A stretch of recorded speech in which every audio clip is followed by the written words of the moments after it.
Welcome to Money Talks. I'm Genevieve Westcott with the latest financial news from the rural heartland here at home and around the world.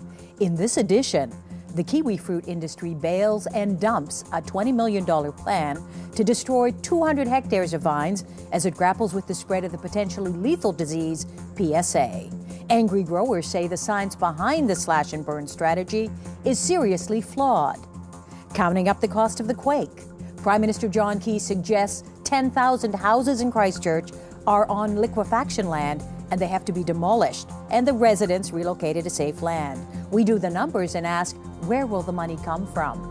And in Europe, credit ratings agency Moody's slashes Greece's credit rating by 3 notches. Combine that with the unrest in Libya and fears around the world that the price of oil could soon hit the stratosphere, and you've got a whole lot of shaking going on, and not just in Christchurch.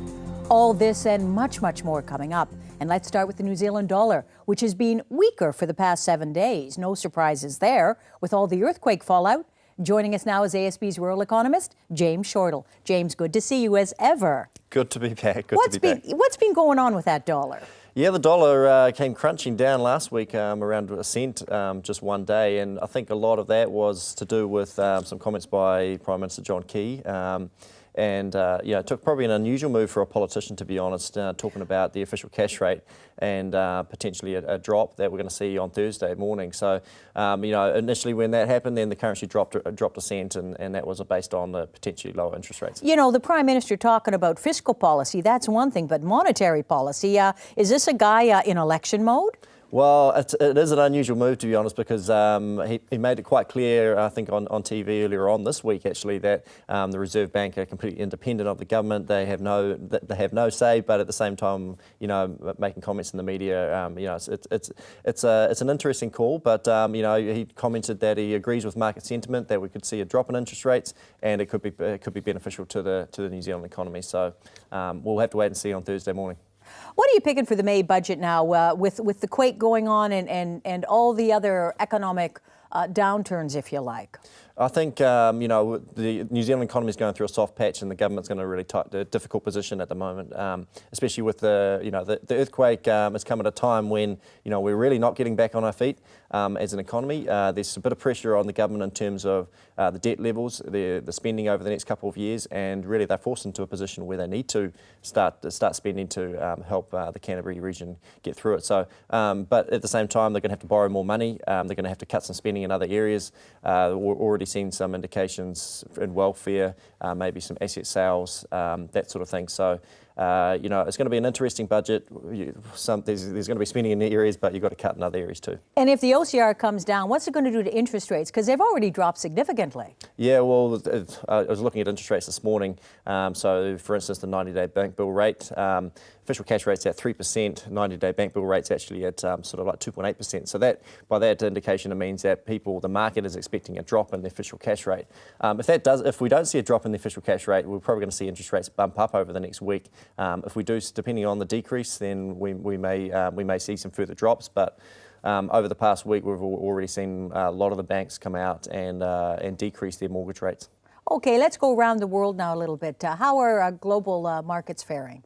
Global equities have been pretty soft, actually, over the past sort of week. No surprises there. Bad news for Greece. That's right. I mean, we've got that was a sort of a reminder, I suppose, of we've all forgotten about Greece. Well, we're coming up to April, and it was April 2010 when everything started happening, and when we started to see bailout packages announced out of the European Union. So 12 months comes around pretty quickly. But it was a reminder that there's still a lot of issues going on in Europe, and it's going to continue for some time. A lot of the focus has all been on, the Middle East, North Africa region around oil, increasing prices for oil. I mean, generally, equity markets do lift when oil prices are lifting as well, but the key issue right now is that we've still got a pretty fragile global economy. Higher oil prices, higher fuel prices could really choke off consumption, and that's probably where we've seen some companies been hit a little bit because they may see lower sales. A bit of good news coming out of the United States, but it's still pretty tough times there. Yeah, looking at figures out over the past 24 hours in, housing sales numbers suggest that the value of the average house has dropped down to a level that hasn't been seen since 2002. So, that's pretty significant. Turnover is starting to pick up, but, it sort of suggests that people are starting to get into the market when prices are low. But, when your house price is low, you've got lower equity levels. It doesn't, your wealth factor is a little bit down, and that means you may not consume as much as before. And unemployment figures come down slowly to what, 8.9%, but there is still something like 13.5 million Americans out of work, and a lot of them have just given up. They're not even looking anymore. Well, that's right. I mean, the unemployment rate has come down, but it's, unemployment as a percentage is always, a factor of how many people are actually looking for a job, and then how many people just can't get a job. So, if the number of people that are looking has dropped, then unemployment rates looks more favourable. So, things are looking slightly better in the US, but there's still a lot of ground to cover and a lot of issues to work through. Thanks, James. Coming up after the break, the first survey of business and consumer confidence since the earthquake shows confidence slumping to a 2-year low as people feel the pain of an economy already moving back into the recession. And the price of oil rises to a 29-month high of $105 a barrel. Will it be panic at the pumps here in New Zealand? Can farmers take the pain? But first, answer this in our Farmers' Facts and Figures quiz. In the early 1980s, there were 20 sheep for every New Zealander. How many are there per person today? The answer when we come back. Don't touch that remote.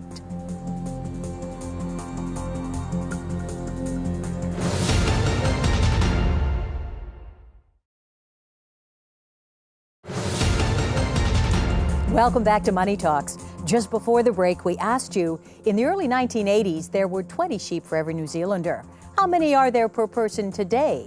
The answer, only half as many sheep these days, with only 10 sheep per person. Joining us now is Chartered Accountant Stephen Stafford-Bush. Stephen, where have you got your 10 sheep? I'm from Karaka, Genevieve, with my practice in Pukekohe and Waiuku. So no sheep there at all? Yeah, about 34. About 34. Good to know. Stephen, let's start with the latest business and consumer confidence survey that's come out from the BNZ. Apparently, it's at a 2-year low. People in this country aren't feeling good. What are your thoughts? It's exactly what I'm hearing from clients, Genevieve, and it doesn't matter whether it's those in the rural sector or those in the towns and cities. They're all feeling the pinch right now and finding it a bit of a struggle. I don't think any of them have really recovered from the first part of the recession. I'm not sure that we've actually really pulled out of it. Is there any doubt to you, James, that we're heading back into a recession? I think there's a good possibility of whether we hit it in terms of the numbers or whether it just feels like one. We're still going to get some pain, and technically a recession is when you have 2 consecutive quarters of negative economic growth. So whether that happens or not, I think it's going to be a tough first 6 months.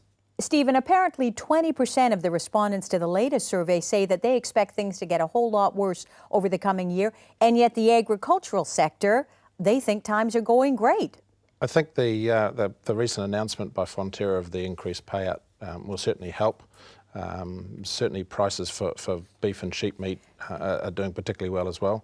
But I think the impact of the increased prices, fertiliser and fuel are certainly going to have an impact and will eat away at any potential gains that they're going to make. So certainly there's an impact there. Should farmers be feeling confident, James? What do you reckon? I think so. I mean, particularly in the dairy sector, that's probably why we're not seeing so much happening in some of the other areas because dairy farmers are doing really well, but they are looking to prepay debt. So it's going to be another probably. I don't know, it might be into next year before dairy farmers really start getting out and spending more, looking at a few more acquisitions or spending more on capital items, and that will flow through to the regional centres and through to the cities. Then if you look at the sheep and beef sector, then they've got some very strong prices, but still, as Stephen's pointed out, then the costs that they're incurring now, fuel, fertiliser, that's really it really means that they still don't have strong cash flows and hitting their bottom line. I guess we were really lucky from the point of view that in terms of the rural economy down south around the quake, farmers got off pretty lucky this time. But John Key is now saying that he reckons 10,000 homes are going to have to be demolished and people relocated somewhere else. What kind of impact is that going to have on the entire region, do you think, Stephen? I think the whole impact's going to be huge, Genevieve. those number of homes, those number of people with difficulty finding jobs, or the current jobs that they have or businesses that they've had, they can't get into, they can't operate those. It has an impact on their employees. And I think over the whole region, those numbers of houses and people will have a huge effect on the whole economy down there. Now, apparently Civil Defence is saying that, as far as they know, only about 2,700 houses are not livable at the moment.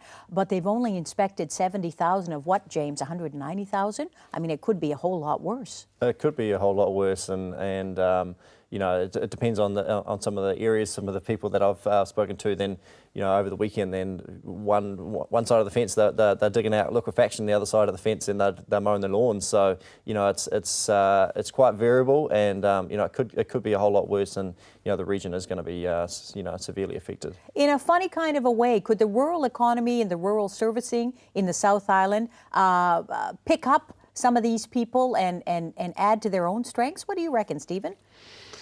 I'm not so sure whether some of those additional places could be picked up or not, Genevieve. I think some of the certainly down there doesn't seem to be too much of an issue with finding staff. I think other regions there are difficulties, but it's whether or not people from the city are interested in going into those sorts of jobs, I don't know. I think the difficulty for a lot of people down there is finding work that they're used to, dealing with the issues around their homes, and you know, as James said, it's pretty random. Some have been hit, some haven't been hit. I saw some photos from my cousin last night, and it's amazing just in her street the differences from one place to the next. Yeah, yeah. And here are the numbers we know so far. $15 billion in cost for the cost of the quake, 4 years to repair physical damage, 1.5% shaved off economic growth forecast, and $3 billion to $5 billion in lost tax revenue over 5 years.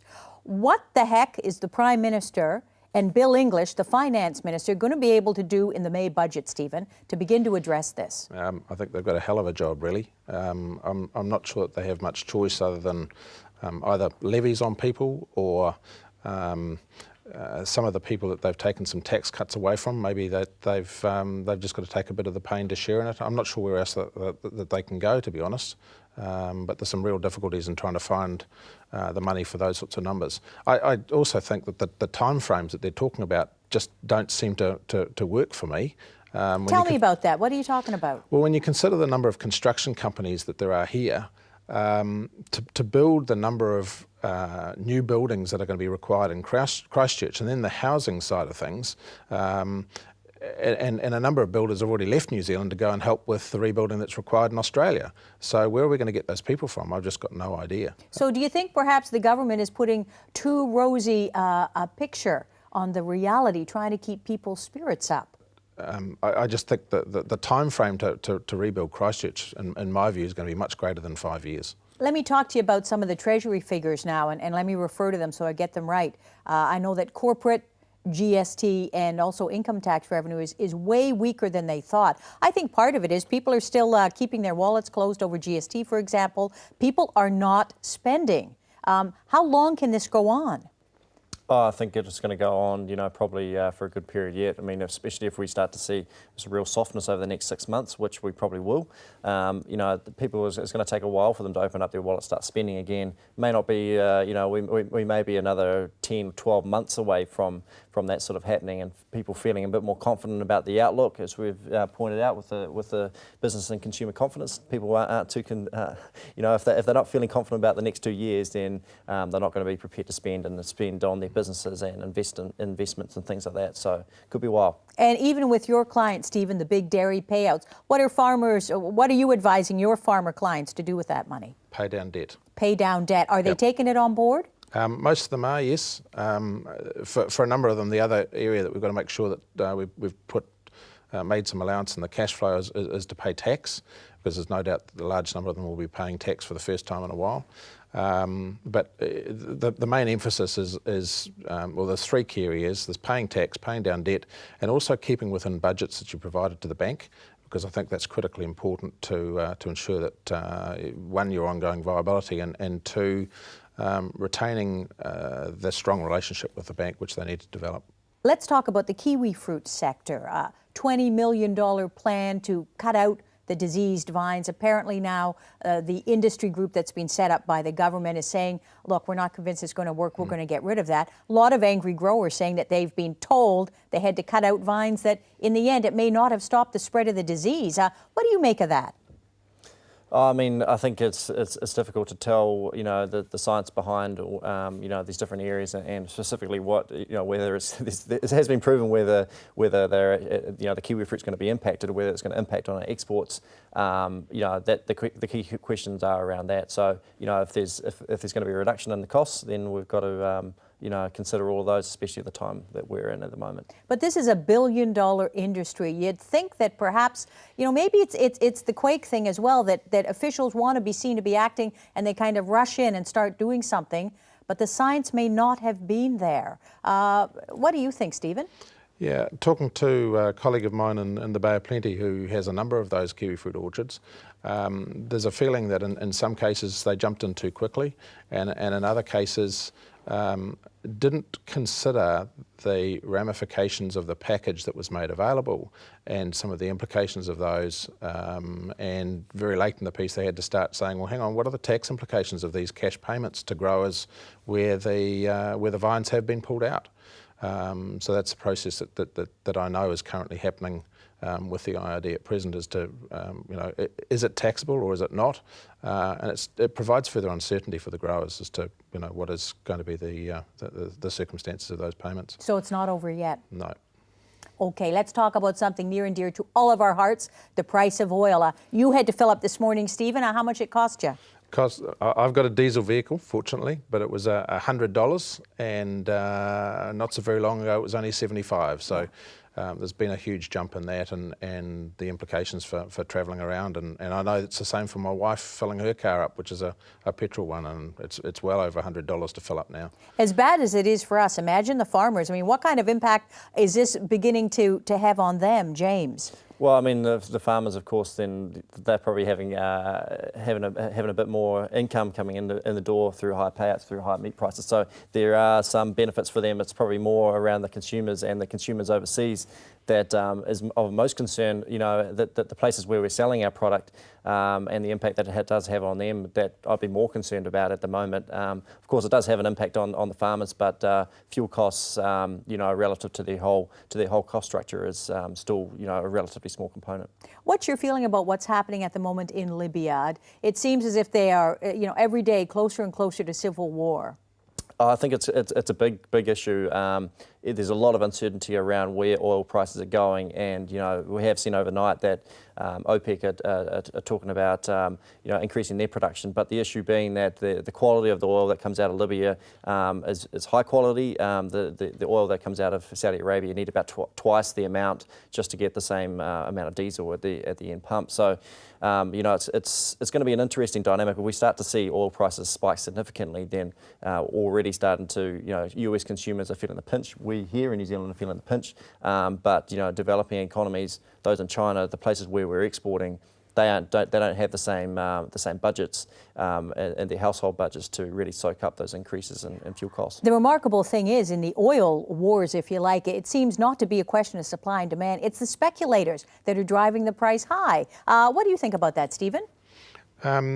It's an area that I don't know a great deal about, Genevieve, but certainly there are speculators out there, and the prices have gone way too high. But I don't think there is at the highest that they're going to be based on the indication that we've had. So I don't think we're out of the woods yet. I think there's a fair bit to go yet, and certainly the pain on everyday people to get going, and the impact on farmers and others is certainly going to come through at some point. Just as well we actually have a decent payout, because the impact on farmers, if we didn't have that sort of payout, could be a heck of a lot bigger. If we didn't have a decent payout, if we hadn't had that, what would we be looking at now in terms of economic growth for New Zealand in the year moving forward? James? Well, I don't know what the exact figures are, but we'll probably be seeing a reduction, of course, in economic growth, and it just it really hits the. I think oil and the price of fuel really does hit consumers and their confidence levels. As soon as you start seeing a 2 on the at the petrol station, then it's sort of a bit of a threshold that you start thinking, wow, this is people are actually now starting to talk about fuel prices, whereas previously they don't. So it does have an impact, and it has an impact on what they consume. I guess there is some good news, gentlemen. We're not all doom and gloom. The export prices continue to be sky high. Stephen? Certainly in the areas of sheep and beef meat, and in the areas of the farmer, the Fonterra payments that they're receiving at the auctions. Log prices are very high as well, but it's the log prices for export that are doing very well. Internally in New Zealand, I've got a couple of clients that have timber mills, and they're going through, at the present point in time, turnover is half what it has been a year ago. Why is that? I think it's the impact on the domestic sector. It's the limited number of new houses being built, and that's having a big impact. So it's working in some parts of that sector, but not in other parts. But that should be changing with all the rebuilding going on in the South Island, correct? Correct.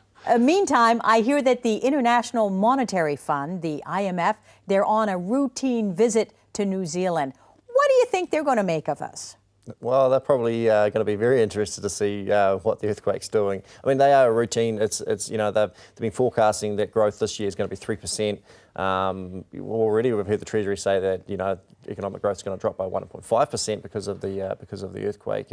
So I think they're going to be revising those forecasts, and they're going to be checking out to see what what's been happening here, and that does have an impact on what international investors perceive New Zealand as. So we better roll out the red carpet. That's right. Okay, forget those Hollywood stars. It's the IMF we worry about. Thanks, gentlemen. Coming up after the break, future proof.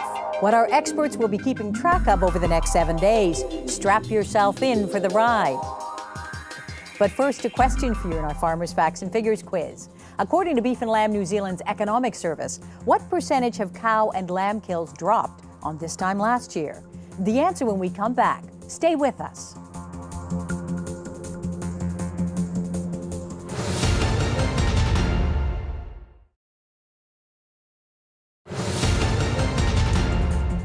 Welcome back to Money Talks. Just before the break, we asked you, according to Beef and Lamb New Zealand's Economic Service, what percentage of cow and lamb kills dropped on this time last year?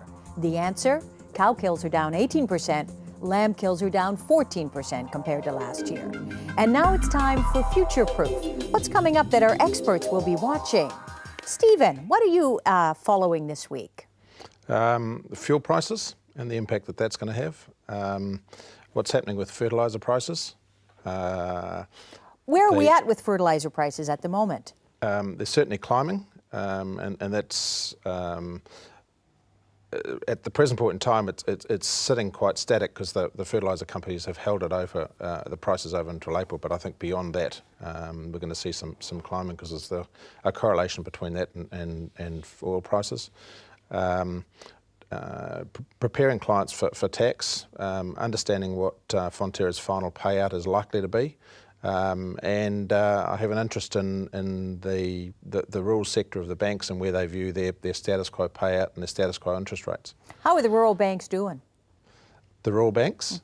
They're certainly putting a reasonable amount of pressure on clients, and we're working through that with those clients.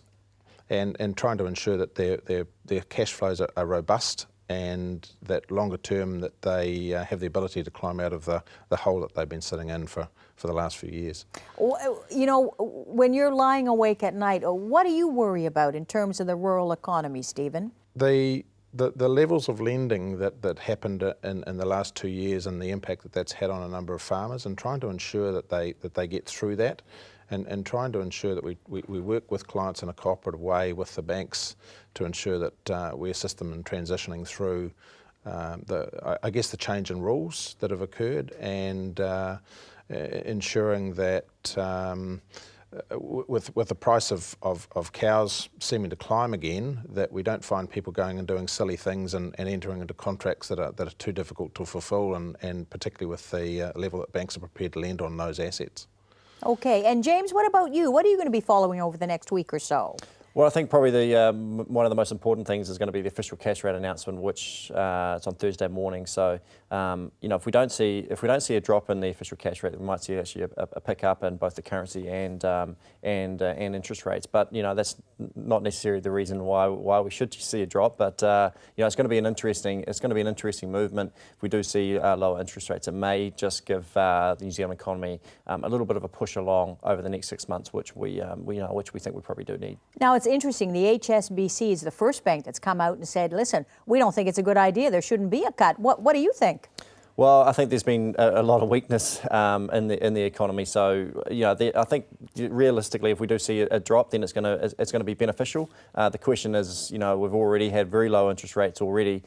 People haven't got out and started spending, and they haven't got out buying the house, buying the new farm, doing all those sorts of things. So, we're at pretty low levels at the moment. I see their point, but probably a drop would be beneficial. Interesting too to see that the HSBC has announced that it's thinking seriously about leaving its London headquarters and moving into Hong Kong. They see Asia as their most important market.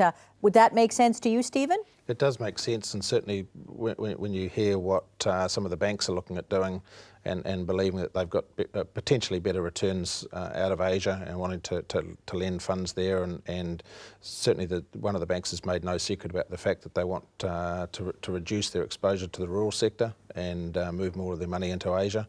So it certainly makes a lot of sense, and that's where the growth is. There's plenty of people there with plenty of money, and it's growing.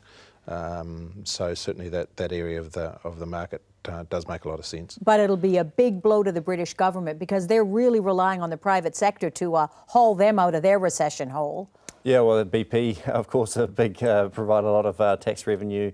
HSBC, those sorts of companies do provide massive benefits to the British economy. So if they leave, or if they see reductions in their own profits, the tax return's lower and makes it difficult for them. So they figured out what the farmers have already figured out. China's a good place to be. Well, I think that's what our experience has been is, exports into China, into those developing economies.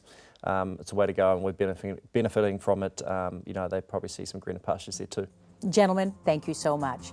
Thanks to my guests, ASB rural economist James Shortall and Stephen Stafford-Bush. We love to hear your feedback, so drop me a line on the website. And in these oil-sensitive times, I leave you with the sage words of J. Paul Getty, the American billionaire oil tycoon, who once said, if you can count your money, you don't have $1 billion. Good to know, J. Paul. Keep the faith. See you next time.